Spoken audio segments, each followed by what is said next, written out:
शिरोळ तालुक्यातील प्रत्येक गावाला स्वच्छ, शुद्ध व मुबलक पाणी मिळालं पाहिजे यासाठी महाराष्ट्र जीवन प्राधिकरण तसेच जलजीवन मिशन योजनांची कामं तातडीने पूर्ण करावेत। तालुक्याला कृष्णा, पंचगंगा, दूधगंगा आणि वारणा या नद्यांचे वरदान लाभलं आहे। त्यामुळे प्रत्येक गावाला मुबलक आणि स्वच्छ पाण्याचा पुरवठा झालाच पाहिजे। योजनेसंदर्भातील प्रलंबित कामे रखडू नयेत, गावागावातील तांत्रिक व प्रशासकीय अडचणी तातडीने सोडवाव्यात आणि नागरिकांना नियमित पाणी पुरवठा व्हावा यासाठी प्रशासनाने जबाबदारी काम करावं। लोकप्रतिनिधी आणि प्रशासनाने समन्वय ठेवून काम केल्यास तालुक्यातील प्रत्येक घरापर्यंत शुद्ध पाणी पोहोचवण्याचं उद्दिष्ट निश्चितच पूर्ण होईल, असं सांगून शिरोळ तालुक्यातील महाराष्ट्र जीवन प्राधिकरण जलजीवन मिशन योजनांच्या कामांना गती देऊन ती तातडीने पूर्णत्वास न्यावीत अशा स्पष्ट सूचना आमदार राजेंद्र पाटील यड्रावकर यांनी प्रशासनाला दिल्या। शिरोळ तालुक्यात महाराष्ट्र जीवन प्राधिकरण योजनेअंतर्गत हरोली, नांदणी, यड्राव, खोतवाडी, तारदाळ जलजीवन मिशन या योजनेअंतर्गत 42 गावात कामे सुरू असून या सर्व कामांच्या आढावा बैठकीत आमदार राजेंद्र पाटील यड्रावकर बोलत होते।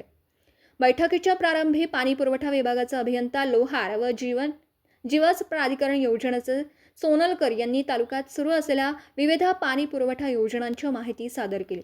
विविध गावांमध्ये सुरू असलेल्या कामांचा प्रगती अहवाल, प्रलंबित कामे, निधीची स्थिती तसेच तांत्रिक अडचणींबाबत सविस्तर माहिती यावेळी दिली। आमदार यड्रावकर यांनी तालुक्यातील विविध गावातील सुरू असलेल्या योजनांचा स्वतंत्र आढावा घेतला। काही गावांमध्ये निर्माण झालेल्या तांत्रिक व स्थानिक अडचणींबाबत संबंधित अधिकाऱ्यांना सूचना देत तातडीने निपटारा करण्याचे आदेश दिले। तसेच शेतकऱ्यांकडून जागा उपलब्ध होण्याबाबत अडचणी आहेत त्या ठिकाणी गावनिहाय बैठका आयोजित करण्याच्या सूचना प्रशासनाला दिल्या। या बैठकींना स्वतः उपस्थित राहून प्रश्न सोडवण्याचं आश्वासनही त्यांनी दिलं। काही कंत्राटदारांनी योजना प्रलंबित ठेवल्याचं निदर्शनास आल्यावर संबंधितांना कडक सूचना देत सर्व कामे पावसाळ्यापूर्वी पूर्ण करण्याचे आदेश दिले। या बैठकीत जिल्हा परिषदेच्या समाज कल्याण सभापती श्रीमती श्रद्धाताई गायकवाड, जिल्हा परिषद सदस्य अमोल चव्हाण, प्रचिता कोळी, पंचायत समिती शिरोळच्या उपसभापती मनीषा कदम, पंचायत समिती सदस्य प्रवीण देसाई, अविनाश पाटील, प्रवीण पाटील, सीमाताई म्हैसाळे, फजले अली पटेल, प्रशासनातर्फे गटविकास अधिकारी श्री विजयकुमार परीट, पाणी पुरवठा उपअभियंता लोहार, महाराष्ट्र जीवन प्राधिकरणचे अभियंता सोनवलकर, बांधकाम उपअभियंता हुपरे, नायब तहसीलदार विलास भिसे तसेच संबंधित गावचे सरपंच, ग्रामपंचायत अधिकारी, महसूल अधिकारी, सर्व योजनांचे कंत्राटदार उपस्थित होते।